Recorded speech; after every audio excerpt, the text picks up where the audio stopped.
Yeah, you good. You coming loud and clear. Yeah, I'm good. I got my conference call, and I'm live on Facebook. I already called in for the conference call. So how we doing, social media, Facebook friends out there? Hello this evening. And we're going to start the program in just a few moments. It's still a little bit early, but I have a couple of gentlemen online and we were talking. One of them's in Florida, talking about 85 there today. I don't think nobody should brag about that. I mean, that's not fair to us people up here in cold weather.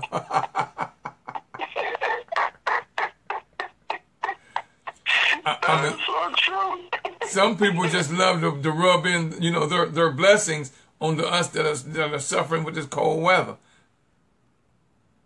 He allowed to wake up in the morning and have 3 foot of snow the way this winter been going. I'm serious. You're like, man, somebody take me away. Oh, I see. Hello, Diane. I see Diane Smith is on the line. Chima Uga is watching. So we starting to get, everybody's starting to come on. So we're going to have a nice show tonight.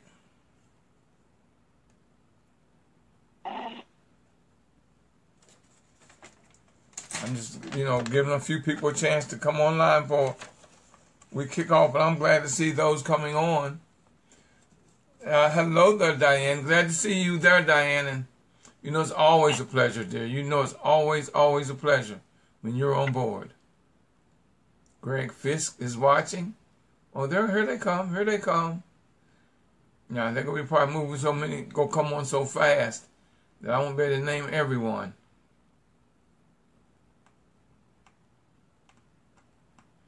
That's my nephew, Carl Murry. How you doing, nephew? Glad to see you're watching. You and I got to talk next week, right, about, the task you're going to do for me. So we'll be talking. You can call me, let me know how things are going. Ooh, look at all the people that jump online. Here's what I'm getting ready to do, y'all. It's that time. Let me go ahead and start the program. Let me start the show. So, first thing I'm going to do is mute everyone out. All callers are muted and may unmute themselves by pressing *6. And I'm going to start the recording. This conference is being recorded. Good evening and hello, successionaires. This is William Murry, the president of the Millionaire Mastermind Institute, and welcome to the empowerment session sponsored by the Millionaire Mastermind Institute, which is an institute for entrepreneurs and future entrepreneurs. It's here where millionaire mindsets and businesses are made.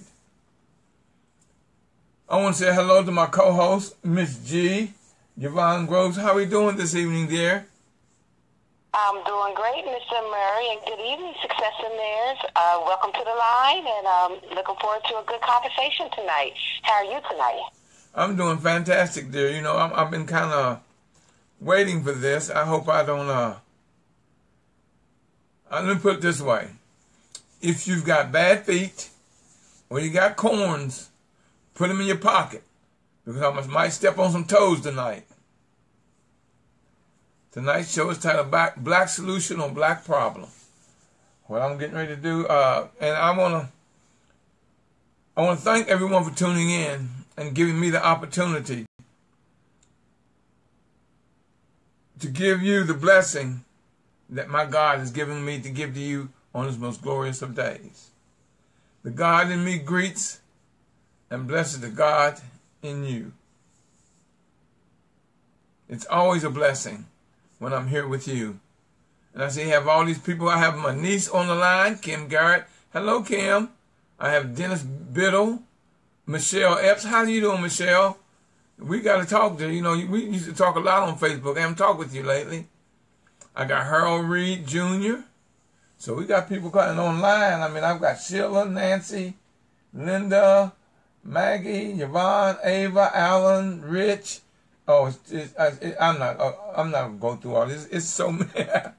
It's so many names popping up online and popping up quicker than I keep up with it. But I'm glad to see y'all out there and coming on board. I'm getting ready to, let me start my other recording.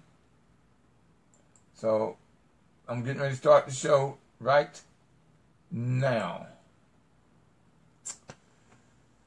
This evening's topic and title is Black Solution or Black Problem.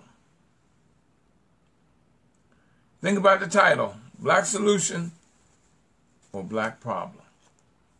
See, with what we as a people are going through, and I'm talking about African Americans, we're either part of the solution or you're the problem. There's no way of getting around that. That's fact. And I'm going to turn off some people this evening because some people just don't want to hear the truth. And are wondering, why am I going to be bombarding you with facts?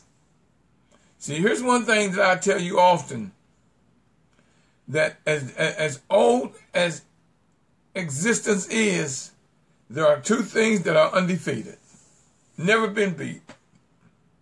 There are 18 zillion and something to know. And that's truth and fact. They're undefeated. You know, we're the ones that's holding us back. We're holding ourselves back. How can we blame anyone for what we're not doing? Now, think about what I'm going to say to you this evening. If African Americans realize the power in what I'm getting ready to say, if African Americans were a nation, we would be the 14th richest nation in the world. And yet we are $20,000 less than the white population in national income per family. Think about that. 20,000. Some people don't even make that much a year. So here's what our major problem is. Because now our gross national, African American gross national income is $1.4 trillion a year right now and growing. 1.4 trillion. Our major problem as a people is that we're consumers. We spend instead of saving or investing. What we need to do is don't spend but invest. We'll go out. We got to have the latest and the greatest of everything. Whenever something comes about, we got to get the latest. We got to get the greatest. We got to get the latest design, the new phone, the new tablet, the new this, the new car, the biggest house. Why? That's our problem. Here's one thing they got to see. They got us bamboozled on the fact that they try to tell you that we're poor, that the ghetto or the black neighborhoods are poor. But when really they're the richest part of the nation. Because think about what I'm getting ready to tell you. If the ghetto or the poor sections or the middle income people in the African American neighborhood are so poor, why does every nationality come to our neighborhood and open a business? Look in your neighborhood, all these businesses. You got furniture, you got check cashing, you got food, fast food stores, you got a little bit of this, a little bit of that. But they're all in our neighborhood. Go to the $400,000, $500,000, $600,000, $800,000 neighborhoods and see how many fast food stores you see, how many liquor stores you see, how many furniture stores in their neighborhood. They got to come to our neighborhood to spend the money. But we're there supporting what's in our neighborhood, and it ain't us. We're consumers. We spend and don't save and don't invest. The bad thing about it is all other nationalities, even down to the Spanish. But when it comes to African American dollars, it lasts in our neighborhood. Now, I'm going to break something down, I'm going to shock you. A total of 45 minutes. That's how long money stays in our neighborhood when we get it. When we get it. When theirs circulates several times, you cannot become self-sustaining and a wealthy community giving your money to someone who doesn't have your interest. And that's what we're doing. We're giving our money to someone who's getting wealthy off of us, and they're convincing us. They're convincing us that we're poor. And we're eating it up. We're believing that we're poor. If we're so poor, why are all these businesses in our neighborhood of all other nationalities other than black folks? Black solution or black problem? See, here's one of the things that we do that's very, very wrong. And we can turn this around in a matter of 1 month. And we can make it generational. We give our children, which they get everything. They got all the latest phones, the latest sneakers, the latest designs, the latest iPad, the latest games and all of that. We give our children material things because we didn't have a whole lot when we were younger. So we're giving our children material things that we wanted as a child instead of what we wish. What we should give them is what we wish we knew when we were a child. Think of the difference. Much difference is night and day. We give them material things that we wanted as a child instead of giving them material or giving them information and knowledge that we wish we had when we were a child. Think about what I'm telling you, y'all. I mean, we're financing. Here's what we're doing. We're financing our own demise. When I say our money stays in our community for a total of 45 minutes, let me break that down for you. Here's the thing that happens. We get a paycheck, we run straight to the bank. When we get our check, 45 minutes later, it's in the bank. But it's in a white bank. It's not in our bank. It's in a white bank. So it's in their money. It's their money. As soon as we cash it, it's their money. Because you're using a bank that you can't go get a loan from. Or if you do, the interest rate's going to be higher than normal. So we're financing our own demise. We're making them wealthy while we're making us poor.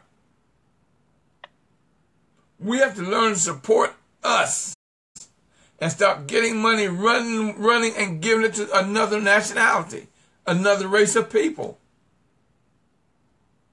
Why are we putting our money in a white bank and we can't go borrow no money? It's your money. So you're talking about 45 minutes. That's ridiculous. How can you accomplish anything or gain any kind of wealth giving your money away 45 minutes after you got it? Think about it. Black solution or black problem? That's a black problem.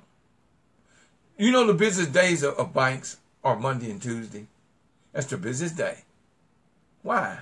Because that's when churches put their money in a white bank, not in a black bank.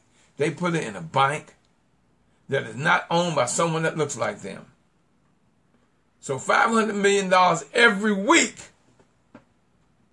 Every week, $500 million goes to the white banks that will not support our community. I'm not anti-white, y'all. Please don't think I'm anti-white. I'm not. I'm pro-black. We got a problem that we're causing. We're causing our own problem. I'm not anti-white. I'm pro-black. I have a lot of white customers, clients. I have white friends. But that doesn't mean I can't be pro-black. Because I am. Until we realize that we are the problem And we're not doing anything to work on a solution. I just gave you part of the solution. Start patronizing those who look like you. Because here's now we're out there going to our oppressor and asking them for a job.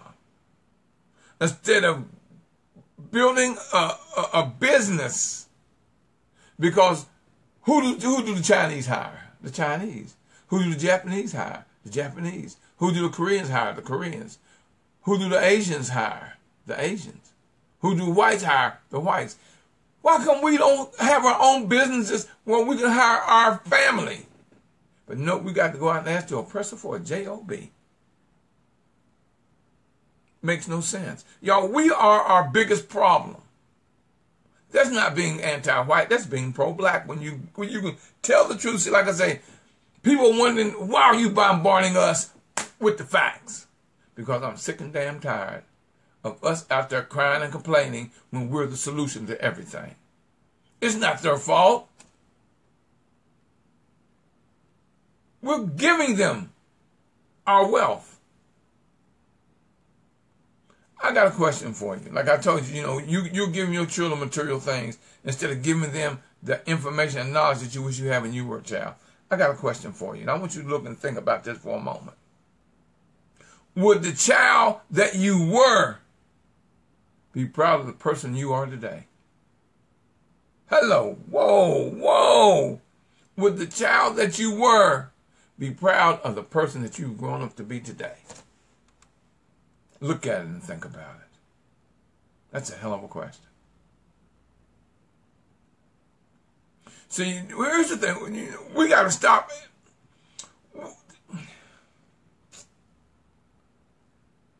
Don't educate our children to be rich.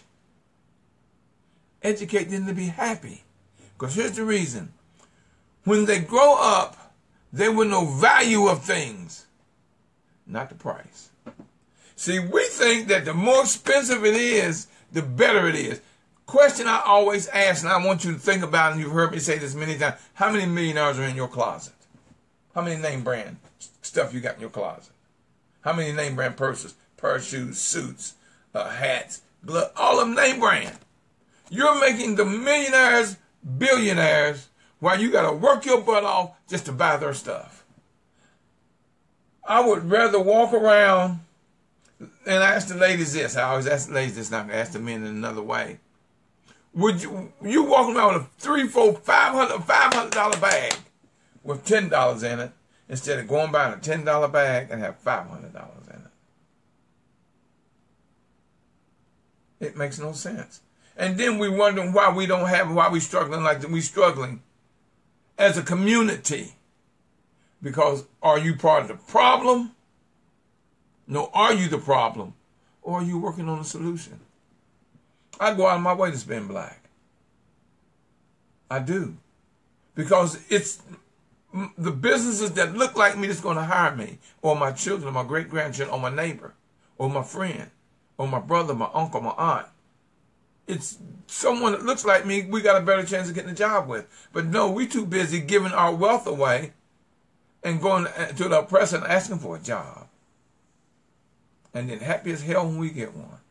Instead of looking and say, wait a minute, what can I do in order to make a futuristic living and build a legacy for my family and my children and those around me and the community? What can I do that I can help feed the community? I can give jobs.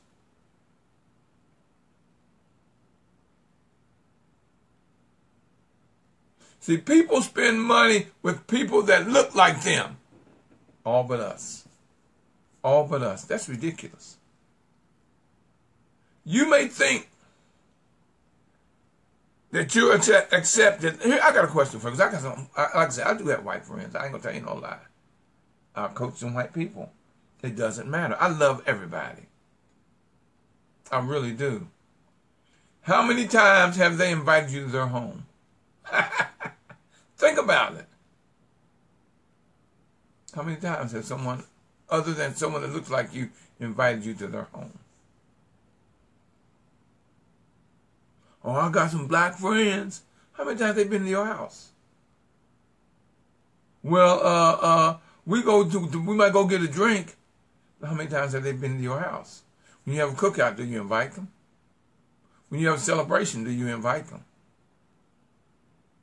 And if you go into an Asian store or a Spanish store, you will never, ever get invited to any of their celebrations. People spend with people that look like them, all but us. We got to start being part of and not apart from.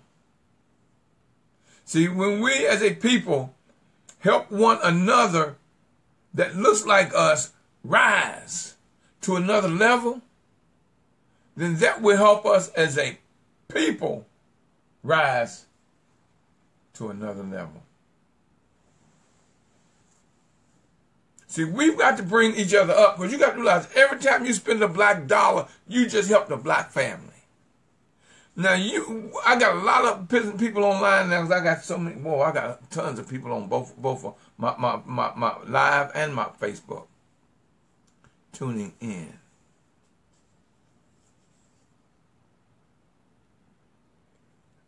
When you spend that black dollar, you are feeding a black family to where they can grow and have the black community. Look at how much money you spend and they don't look like you. Look at all this stuff that's going on out there, all this racism and all this hate and stuff that's going on out there.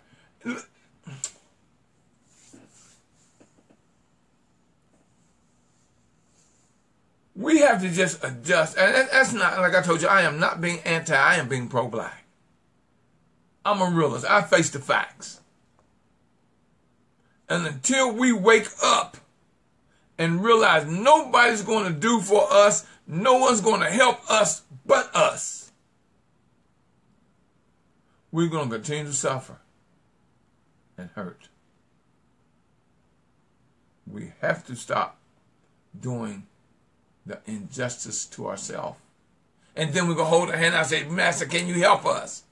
Yeah, I'm going to help your ass stay down. That's what I'm going to do. You keep spending with me.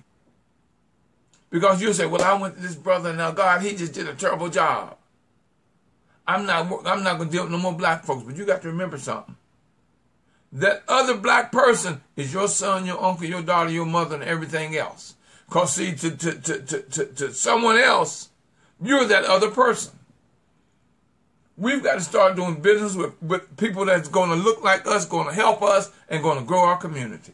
Until we do, you're part of the problem, not the solution. Like I said earlier, if you're not part of the solution, you are the problem. You, yes, look in the mirror. Yes, you are part of the problem. You can, like I told you, put your corns and put your feet in your pocket, because I'm stepping on some toes. I know a lot of y'all don't want me to bombard y'all with the facts. You cannot wish for more than you're willing to work for. You wanted to be equal, which was the worst bamboozle that we've ever almost happened to us people. We went and got integration instead of equality. Keep your damn integration. Give me equality. Make me equal. That way I can go out and do it myself. And that's what we should be doing anyway. Happiness, love, and equality has no color. I don't care what color you are. I'm going to treat you justly and hoping I'll get the same. But that ain't how it goes. See, when you're born poor, it is not your mistake. It's not your mistake when you're born poor. But when you die poor, it is your mistake. There's too much information out here, too much opportunity out here for you to die and be poor. See, here's the thing about poor. See, here's the difference between poor and broke. Poor is a frame of mind, baby. It's a frame of mind. See, broke is a temporary situation. You can be broke, walk out the house and find $1, you're no longer broke. You can find a nickel or a penny, you're no longer broke. You may not have enough, but you're not broke. But poor is a frame of mind, baby. So until we realize how wealthy we are and says, I'm going to help build my community, my family, my national family. Because I'm supporting the Black Wall Street that we're building, the Black nation that we're building. You know how many other nations are in this nation of the United States? Look at the Asians. They got their own community. Look at China, Chinatown. They got their own community. Look at the Spanish. They got their own community. You know what the black community is? You know what the black community is? What's known as the ghetto. The ghetto. And they tell you how poor it is. No, it ain't poor. There's more money in the ghetto than anywhere else in America. But they got you bamboozled to believe that you're broken poor and ain't no money there. But how they're becoming very rich and becoming millionaires and billionaires off of the ghetto and the hood, if ain't no money there. Think about what look at it. See, this is fact. You're looking at fact now. You're looking at fact now. See, here's the thing about confidence. Confidence. And I'm a confident brother. And hard work, and I work hard. But I work harder at working smart than I work hard at anything else. I work hard at working smart. That's what I work hardest at. That's what I work hard at, working smart. Confidence and hard work is the best medicine to kill that disease called failure. Because it will make you a successful person. Confidence and hard work will make you successful. See, failure should not fuel you. I'm sorry, failure should fuel you, not rule you. Failure should fuel you, not rule you. See, failure is just like tomorrow, just like yesterday. Failure is just like yesterday. Baby, it's only passing through. It's not here to stay. Today is not here to stay. It's just passing through. This moment right now is not here to stay. It's just passing through. So failure, is life's lesson. That's God giving you a lesson that you needed to learn. Never, ever, ever, ever stop doing your best just because someone doesn't give you credit. So you got people out there who are envious or jealous because what they tell you can't do that, you crazy. Why you do this, no, that, no, and now, God, man, when you're out your mind. No. There are naysayers everywhere. Everywhere there are naysayers. Well, now here's the thing about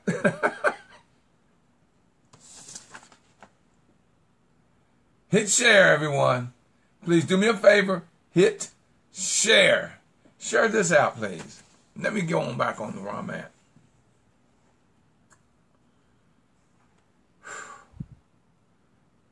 Everywhere you go, somebody's going to tell you no. But here's the thing that's ridiculous to me.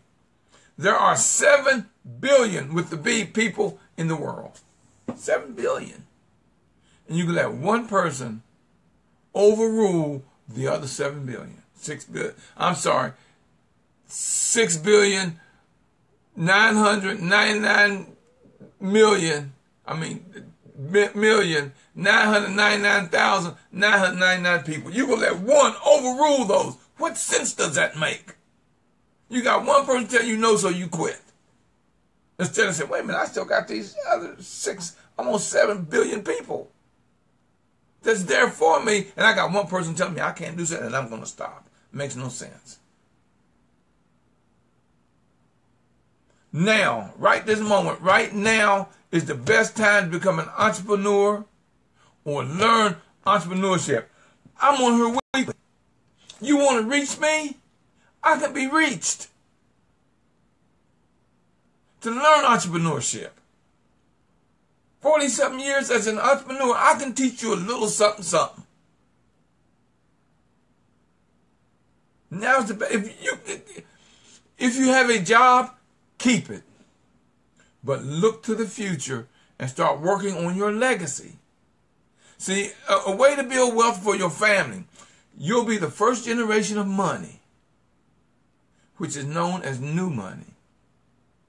But it is so future family generation can grow your success into old money. See, when you can grow and teach and have a successful business and teach your family entrepreneurship and wealth, they'll take what you're doing, what you've done, and run with it for third generation and third generation and third generation. You look at the Kennedys. Look at Hilton. See, that's old money. Look at the Bushes. That's old money because it's generational. My generation, we don't have old money. Here's the thing that was happening to us. You got a good job. You just bought a big house, $500,000. You just bought a brand new car. You got nice furniture. You got all the latest designs. You got the newest shoes, the new iPhone, the new iPad, the newest television. When you die, what good is that to your family? Tell me what good all of that is to your family.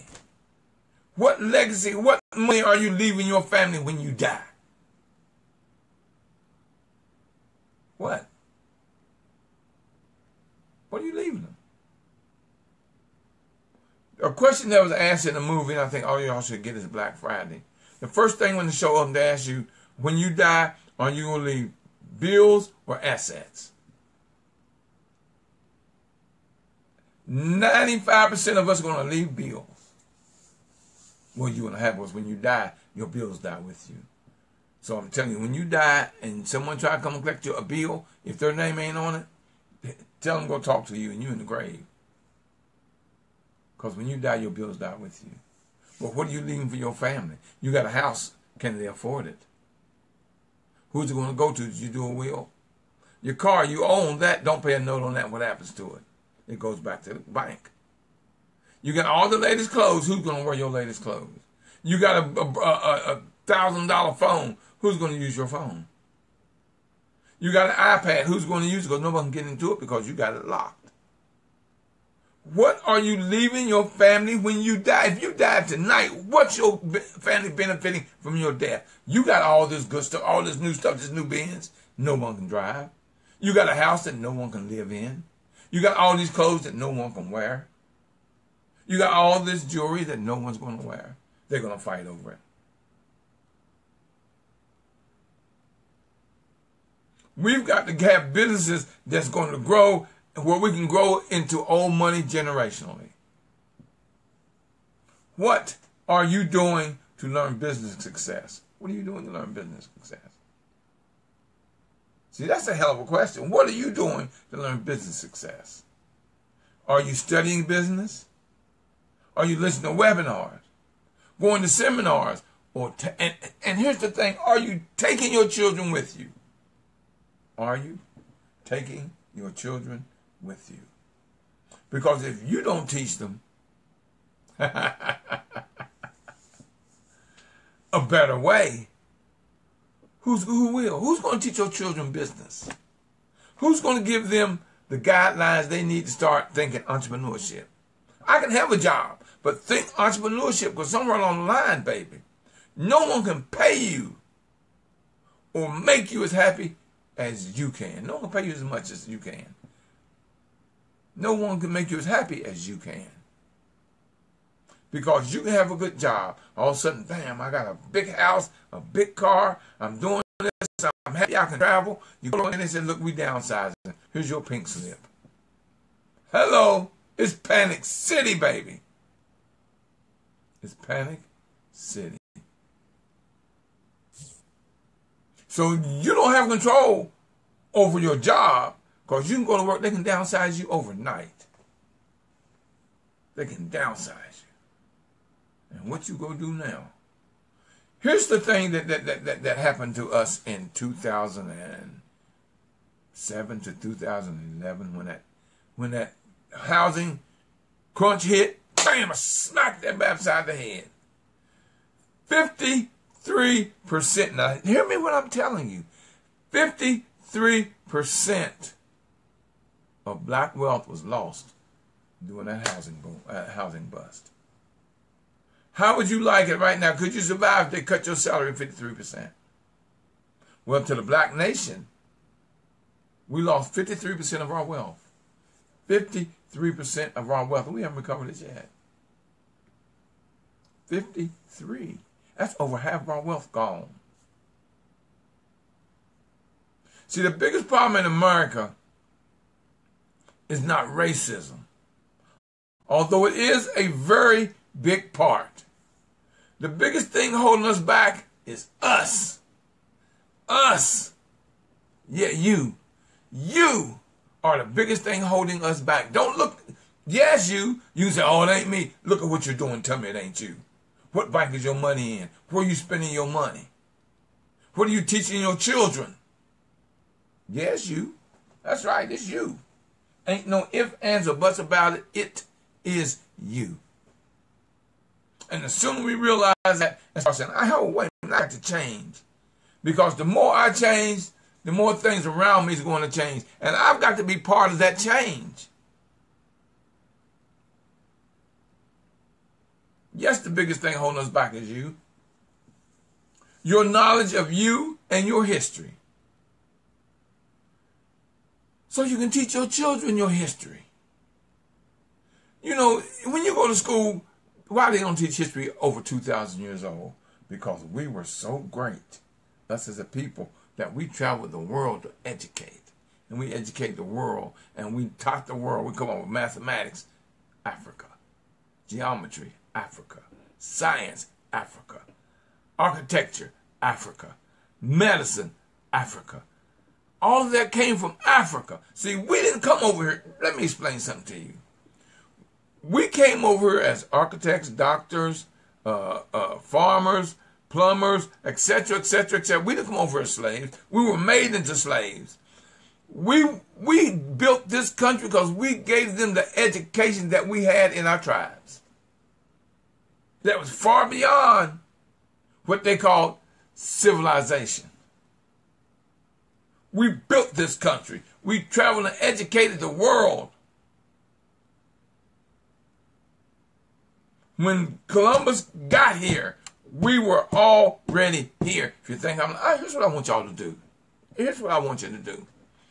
I want you to go out there and do some research. Do research. Just to prove me wrong.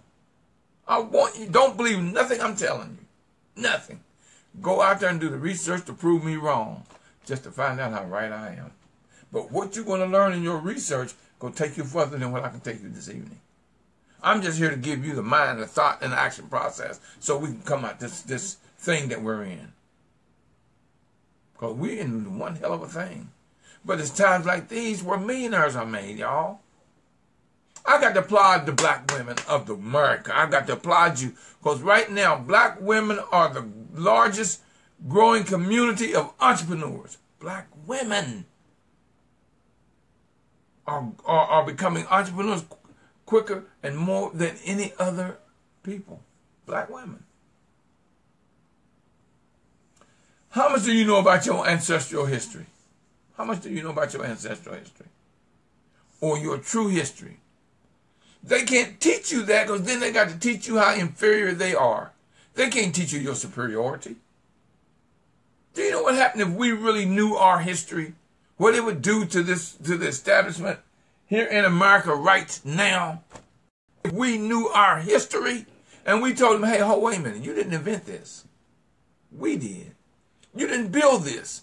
We did. You didn't know this. We taught you. But we don't even know how great we were and the things that we had. Because back in ancient times, back in thousands of years ago, we had running water in our homes when they were still in caves. We had purification systems. We had hospitals. We had universities. We had universities, scholars. When they were just out there dying because they were so filthy, they didn't understand that godliness and cleanliness is the best thing for health. That's why the Black Plague killed everything. They had no idea of the filth they were in because they didn't know to wash their butt, their hands, keep their food clean or nothing. We had to teach them that. How much you know about your ancestral history? Now, here's the thing that's terrible, or the fact that you're being brainwashed every day. And I'm going to tell you how you're being brainwashed. Do you watch the news? Here's how they're brainwashing you. Every time they show crime, what do they show? A black man. Somebody getting arrested, a black man. Somebody robbed somebody, a black man. But here's the fact. Do you realize that 83% of every white person in America that's killed is killed by another white person? They don't tell you that. 83 out of every 100 white person that dies at the hands of someone dies from another white person. But they don't show that on the news. They show you. Every time you're talking about drugs, they show you. They have a bigger problem than we do when it comes to drugs. But why are they showing us? Because they can't show their ignorance, period. The fact that they aren't everything that they tell them. But see, they own the news, so they're brainwashing you. See, and here's what I always say too, I can control you from the day you're born to the day you die. All I got to do is control two things. That's your education and your dying. Education makes you how you think, what you believe, what you think you know. But you don't take time to go out there and read books like we came before Columbus. Tony Browder's book, The Browder Files. Or his book, The Nile Valley Contribution to Civilization. Or Charles Finch's book, Echoes of an Old Dark Land. And many, many, many, many more. Behold the Pale Horse. Wow. Or the book 666. Why you haven't read those? Or Carter G. Woodson's book, The Miseducation of the Negro. See, the great Carter E. Woodson said, the first thing we must realize is that we have been miseducated. And until we realize we have been miseducated, we will keep believing what they tell us. But I'm going to tell you right now, when you have an educated mind, when your mind is your weapon, you are not fit to be a slave. Most of y'all out there are slaves because you're following the latest fad. You're watching that ignorant tube for entertainment instead of education. There are shows out there for education. I don't watch TV for entertainment. I watch it for education. I wake up in the morning every day at 5 o'clock. I'm up. That's my time to work. 5 o'clock, I get up and start and say my little prayer and do my little thing, talk to my spirit. And then I start studying. See, that's my study time. That's why my 4 hours come in. I don't watch news because it's all negative. So that gives you that negativeness of your day. That's why they say when you wake up, you should always play something positive. Always play affirmation or something that you enjoy. Here's where racism holds its power. Lyndon Baines Johnson, your past president, he said, if you can convince the lowest white man that he's better than the best colored man, he won't notice that you're picking his pocket. He'll give them somebody to look down on, and he will empty his pocket for you. You hear what I said? As long as they got them thinking, at least you're not black. I don't care how bad you doing. You ain't got a pot to pee in or win to throw out of, but you're not black. You're better than that man got that big house and got that good job and got money in the bank. You're better than him because you're not black. Look at the present president. What did he do? He bamboozled them. He had them think, I'm going to give you jobs. His philosophy is not making America great. It was making America white. And he bamboozled them. He did just what Johnson said. He convinced them that as long as, don't care how bad you're doing, at least you're not black.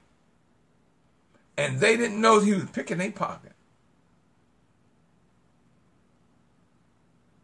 And he picked their pocket because they are doing worse now. Then you got to realize they ain't got no more money than we got. But they don't realize because all they're saying is, at least I'm not black. We must stop thinking that we as one are alone in this injustice. We are all in it. Wake up, everybody, or we all through. Black problem or black solution? You tell me which one you are. You know. You know. This is Black History Month. Why they give us a month? Hell, Black History is every day. And they keep giving the same old people year after year after year after year after year. Give you the same people. Why they don't tell you about all these other great people? There are so many out there, but you don't know nothing about them. And you're going to believe what they tell you about Martin, Malcolm, Mandela, you name it. They're going to tell you what to think about these people.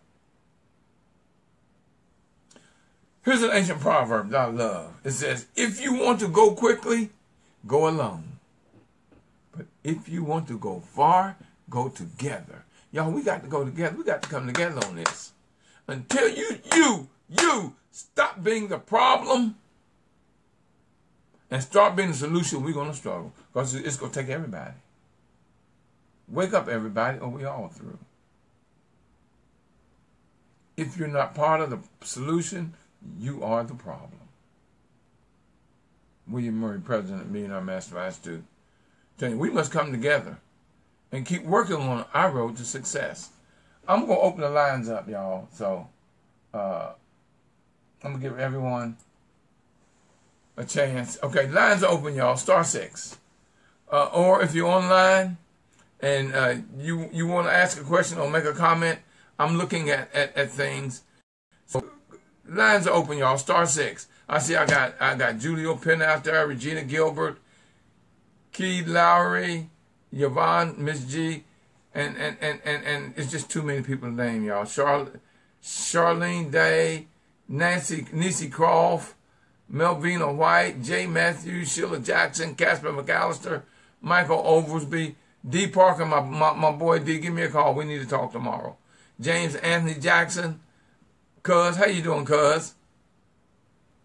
Belinda Queen is there, Lynette, Jewel, Judy Manrique, John Rose, I'll kick your butt come Sunday, man, on the poker table. Charles Miner, Annie Coley, Henry I mean, y'all, it's Justin, my nephew. I see Justin is out there. So I'm telling y'all, any questions? Any questions? *6.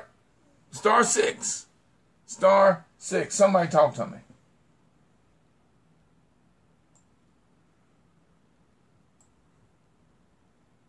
Somebody give me a mic check on *6, please. Mic check on *6. Hey, Mr. Murray, this is Belinda. Yes, dear. How are you doing? Good information, good show, very profound information you shared tonight. A lot of it, even though I know it's good to be reinforced with some of the things you said, and especially about the wealth we leave the family, because we don't know what's going to happen tonight or tomorrow, and I truly believe we don't know how important it is, and especially as we get older, we really don't know how life is precious, and this generation is so different. Some of the things you said, even with the jewelry and the clothes and the cars and houses, our kids don't even want that. This generation don't want the things that we had. You know, we wanted the houses and the white picket fence and, you know, the cars. They don't want that. They catch the bus. They use Uber. So they're not interested in having a car note, having a car insurance. So it's a completely different generation. They don't want to pay for nobody to cut the grass. They don't want to cut it themselves. They want to do maintenance. They want to live in condos and share rent. It's completely different. And we have to understand we have to leave positive things, and you say some great things. We have to leave something that's going to invest into the next future. And we do need to learn to save, but not only save, but to create, just like most people are trying to do as they do get on this big masterminds of leaving wealth, leaving business, leaving gratuity, something that would go on from generations, royalties, generations with generations. So we have to think of ways to do that so our generations will keep prospering and going on. So I just want to share that awesome conference call. It's often to be reminded and told us that because, as you stated, it was our forefathers before us. And that's why we are where we are today. Because if we even think of the homeless person on the street, or a person don't have, all of us are a paycheck, even if you ain't getting a paycheck or retirement or whatever, we just one step away. If our Social Security was cut off today at a mall, seriously, think about it. You know, how much money do you have? How long would it last? So all of these things are things that we definitely need to think about. Thank you for this opportunity to share. Well, thank you, Belinda, because you know I get sometimes I get a little excited, a little hyper, because you know I am that way.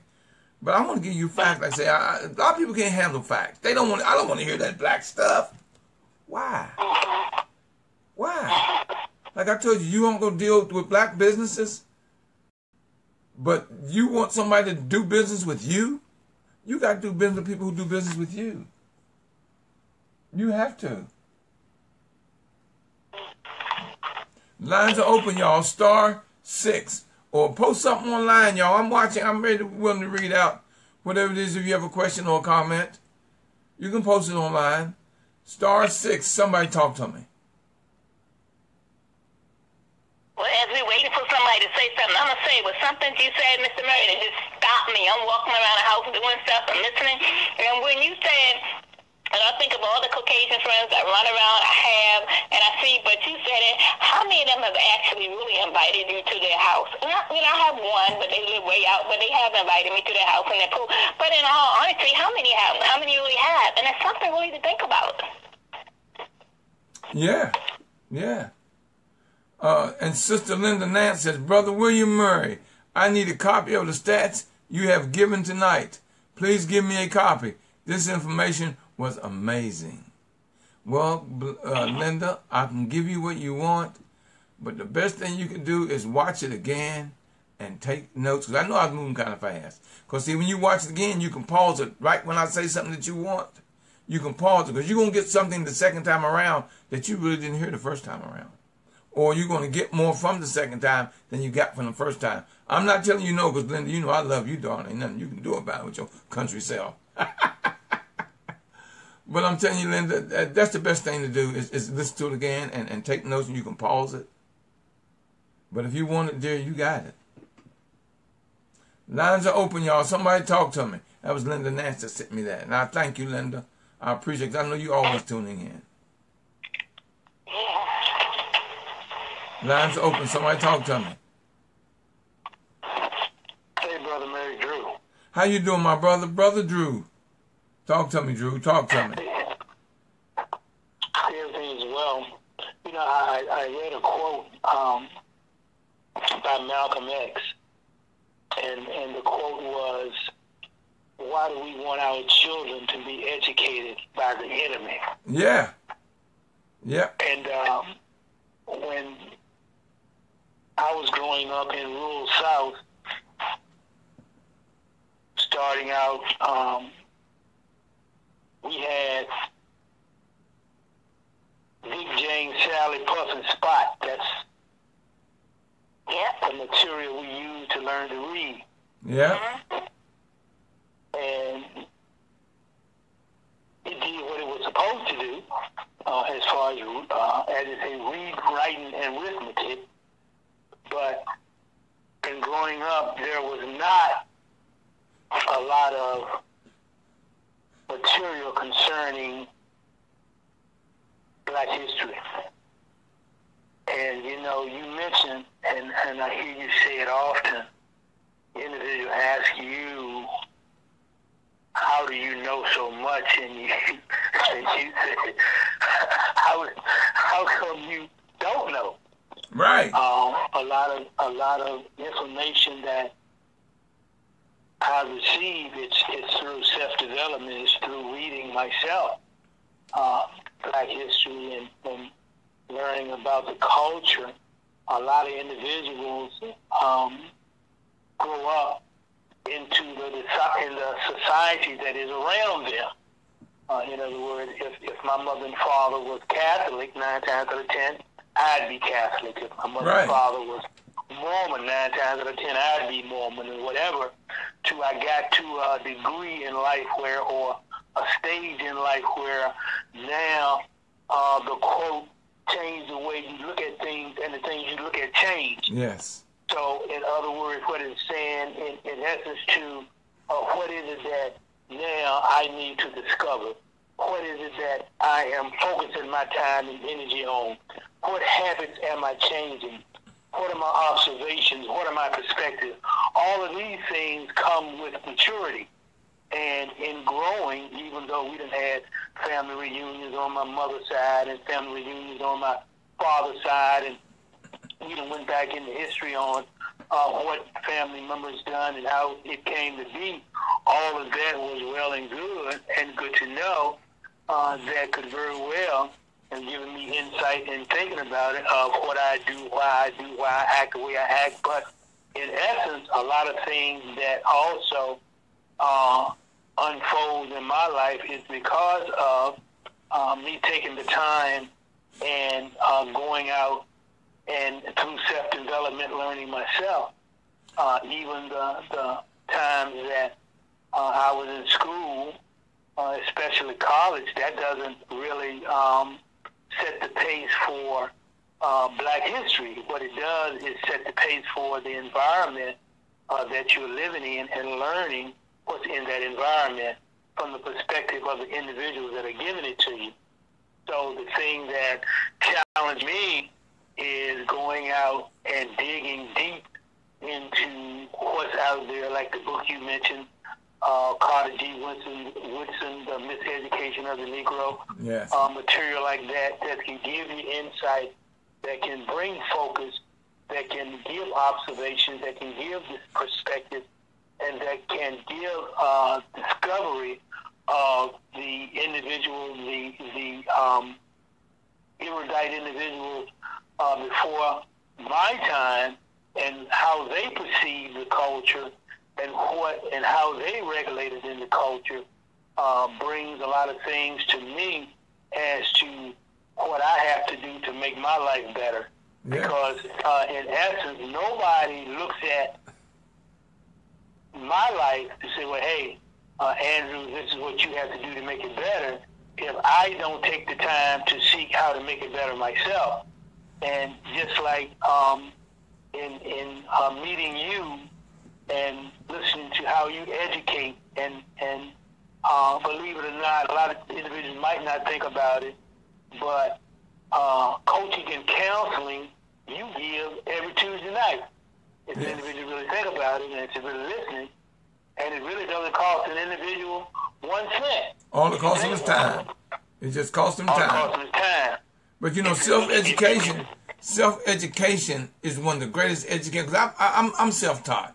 I mean, I went to high school. I graduated, but until I got out and started studying about my people and me, I was an evil, nasty young man. But once I started studying me and got to understanding my people and how great we were, my attitude changed, because your attitude determines your altitude, which determines your aptitude. And I got people out there. I got Dave Anderson. Dave, I'm glad you come on board, brother. I enjoyed catching up on your website today. On your Facebook page. I read quite a lot of your page. My brother, I enjoy reading your page. I have my cousin Beverly out there. How you doing, Beverly? And I have Janice Raising the Bar Johnson out there. So I've got people coming on everywhere online. I've got one of my favorite people, Arlene Spann, is on the call. I have Charles, Rodney Ward, Veronica Gonzalez Rose. It's just, I got so many people, and I appreciate y'all coming on and putting up with me while I'm trying to give y'all growth in your life and your business.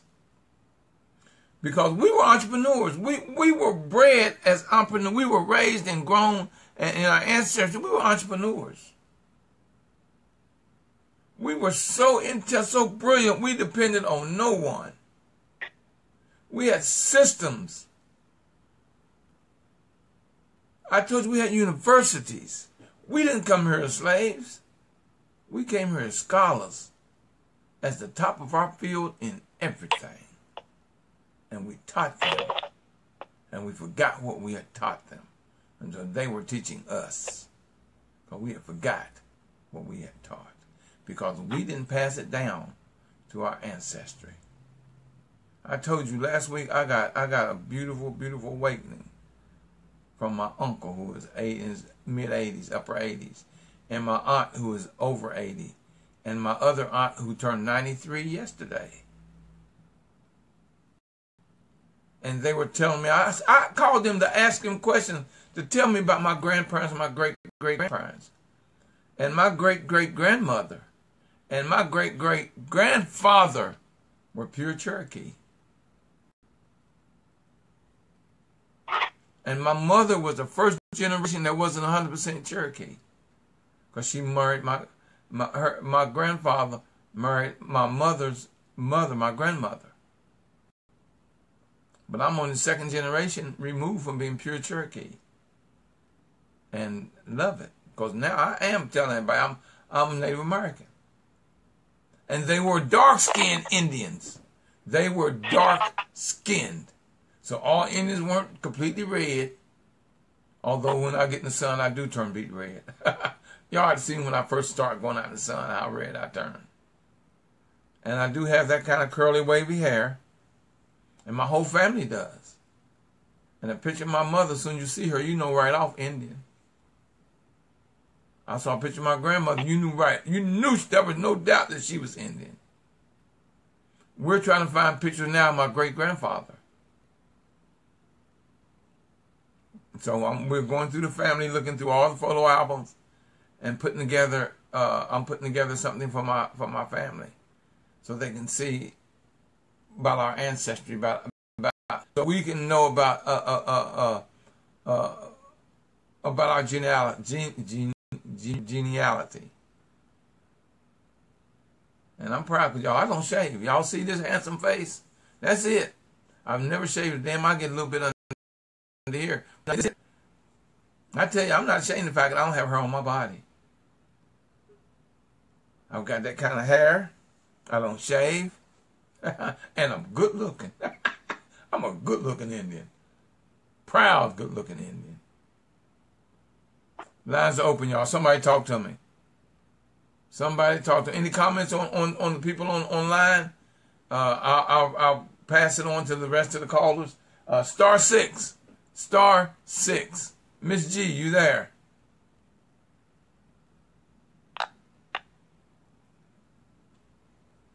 Miss G keep dropping. She called me before the show, said she's having phone problems, because she had trouble getting through and getting to me.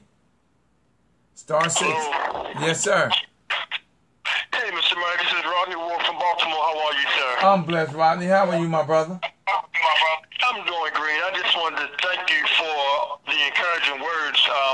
Like one of the other callers said, it's always good to just be reminded every now and then. So I just wanted to let you and everyone else on the line know that I really appreciate everyone, and especially the wisdom and the encouragement that I receive every time I log on. Well, my brother, I'm glad that you're there, that you enjoy it. Because, you know, this hey man, this is out of love what I'm giving you. This is not like I'm not anti nobody or nothing. I'm just pro-black. I am, and I appreciate the fact that y'all appreciate it. And my nephew said, not letting me listen. What's wrong, Justin? Not letting me listen. I don't know what you're meaning.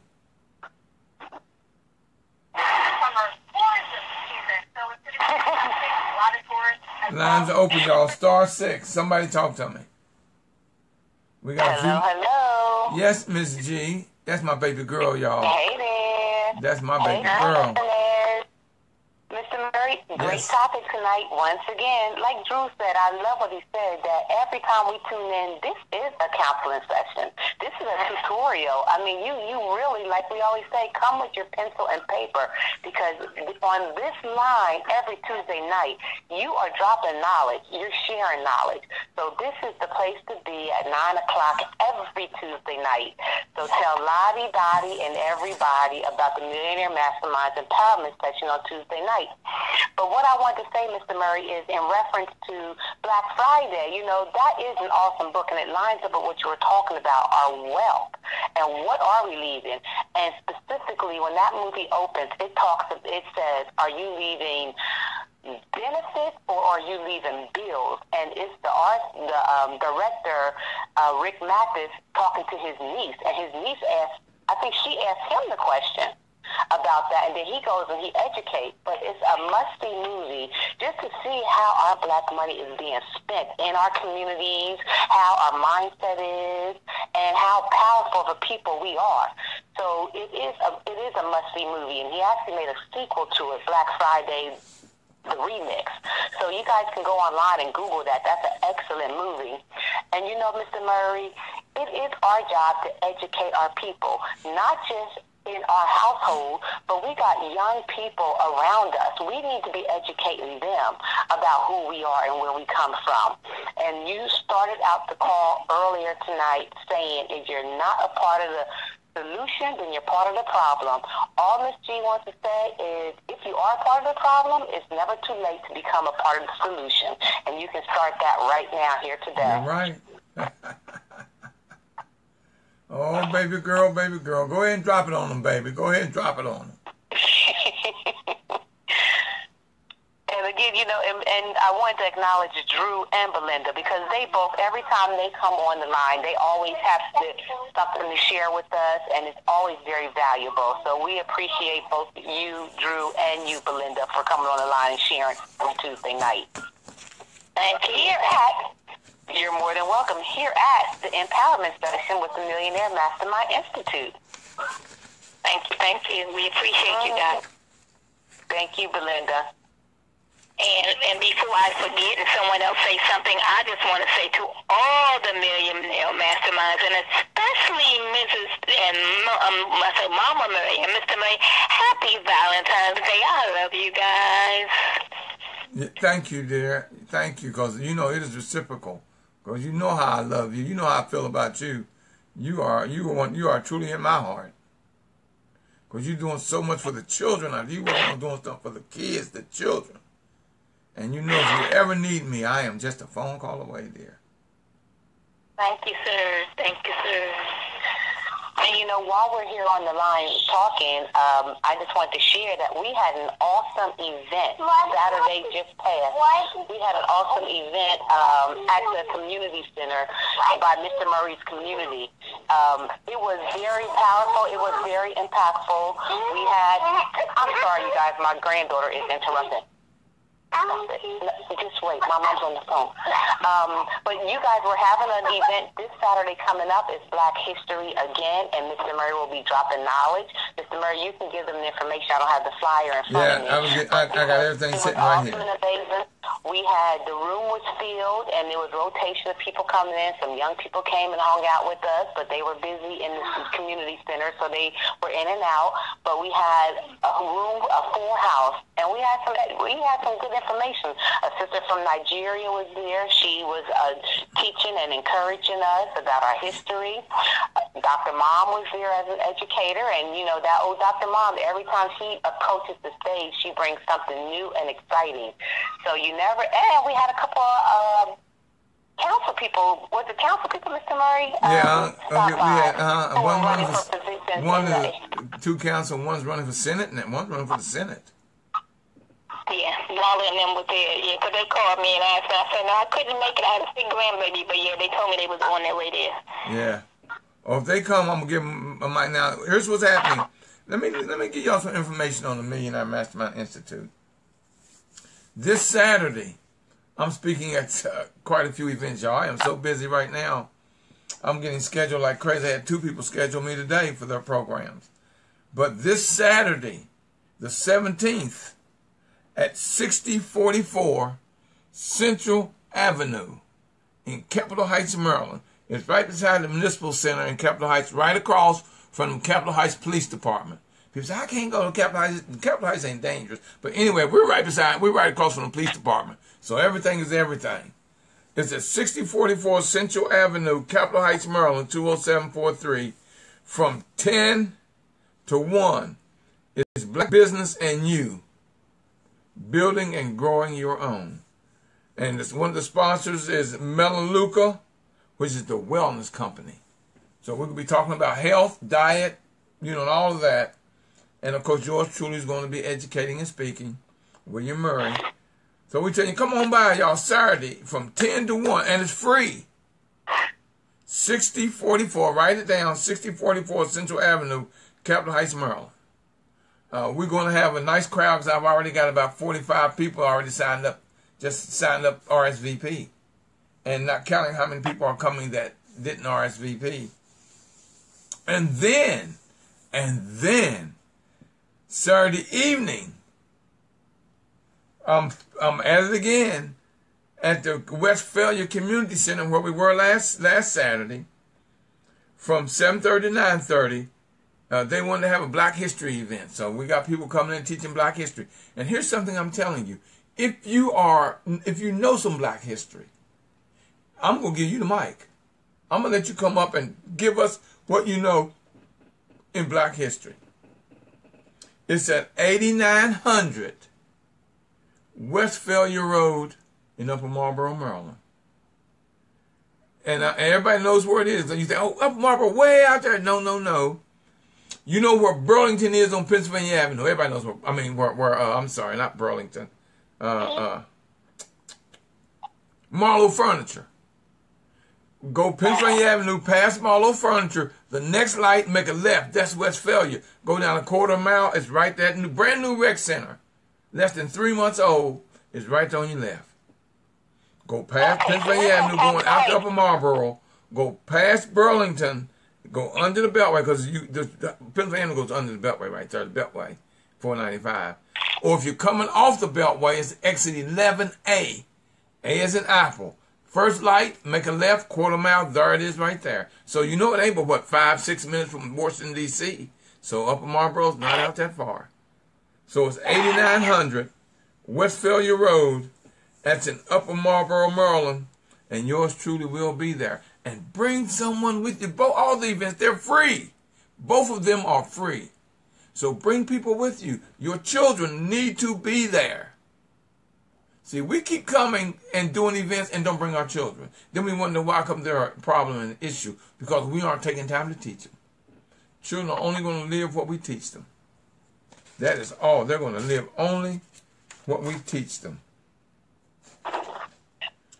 Somebody was wanting to say something. Lines are open. Somebody talk to me. Hello. Mr. Murray, I also want to add that, Mr. Murray always tells us about, his history as an activist and the things he did before coming an entrepreneur, I believe it was. But he had all his pictures out there. He had them stacked up, and he had them all lined up along the wall over there, and you was able to see him with Al Sharpton and all the Dick Gregory. Who else was it, Mr. Murray? Dick Gregory, Kathy Hughes. He had a whole line of pictures. Sarge, one of the proudest moments of my life when I met Sarge, the last living original Buffalo Soldier. I got a chance to sit down and talk with him three times.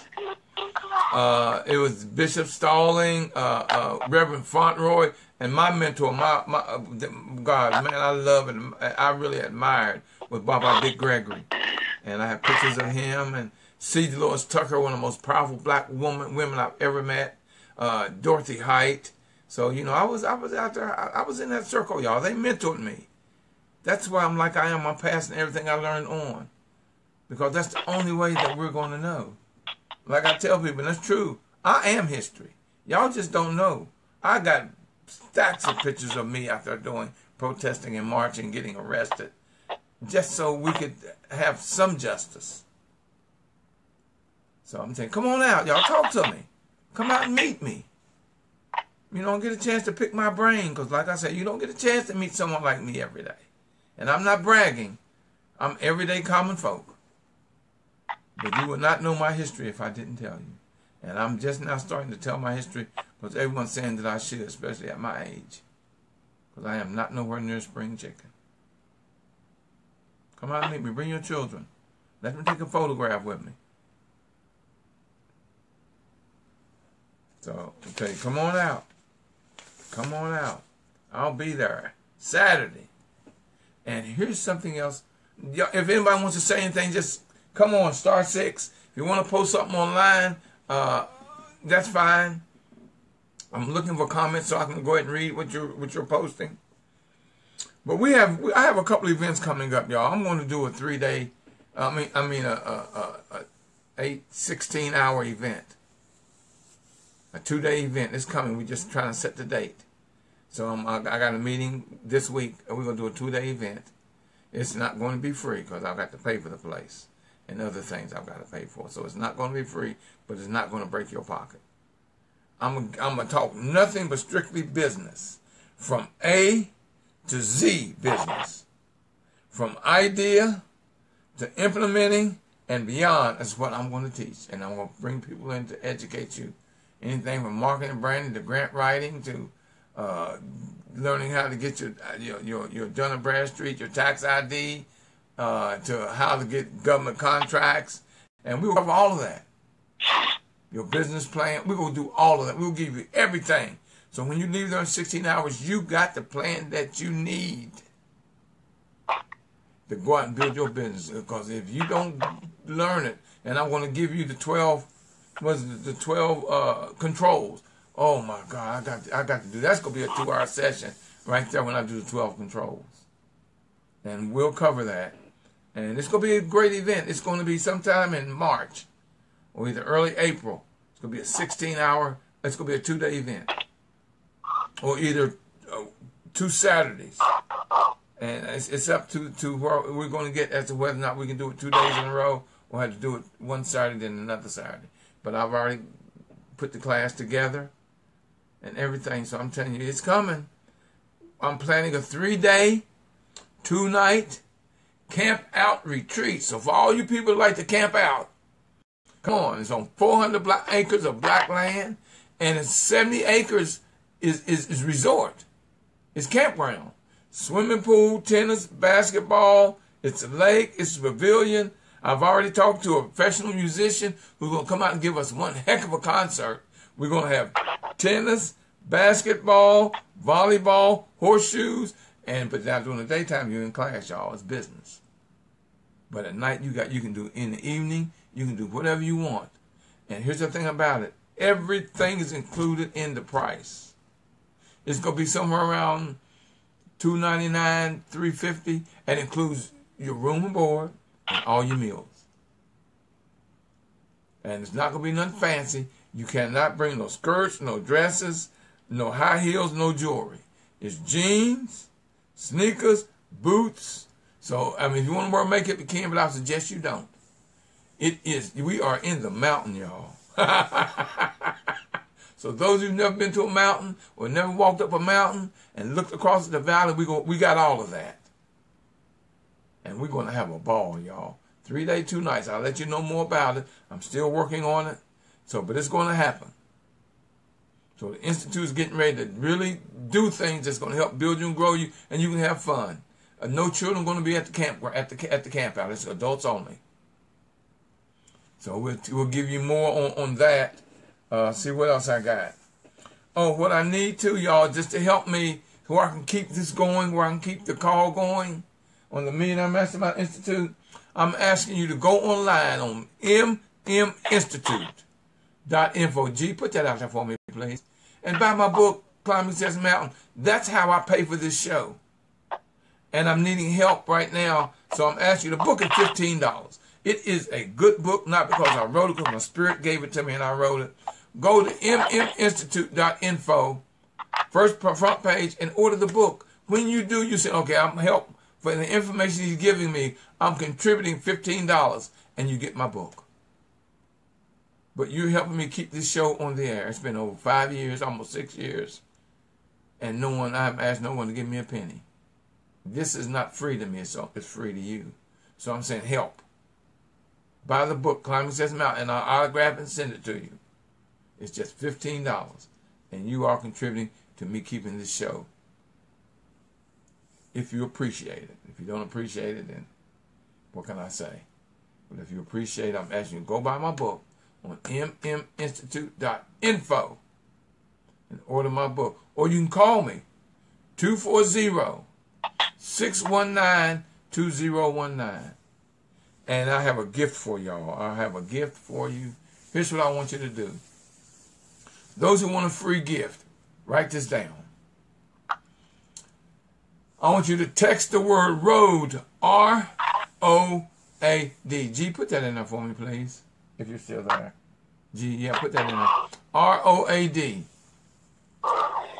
And text the word road to 931-269-1010. Linda, put that in there for me too, please. Would you please, Linda? 931-269-1010. Text the word road, R-O-A-D, and you get a free gift from me. That's free. And I want to thank everyone. Before I close out, anyone have anything they want to say before I close out? Okay. I want to thank everyone for coming on, because it has been fantastic.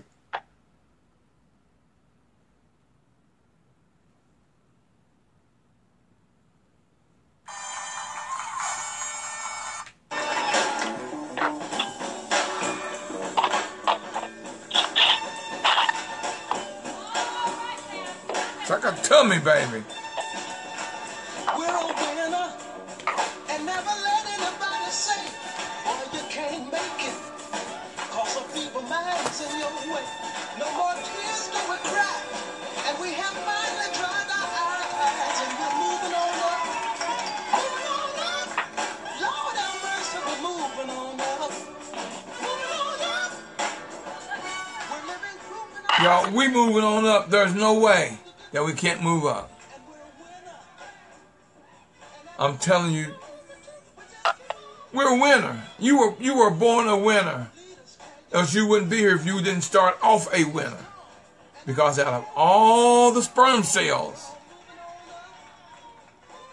that were there, that were racing to get to your mother's egg, you won that race. So how can you be a loser?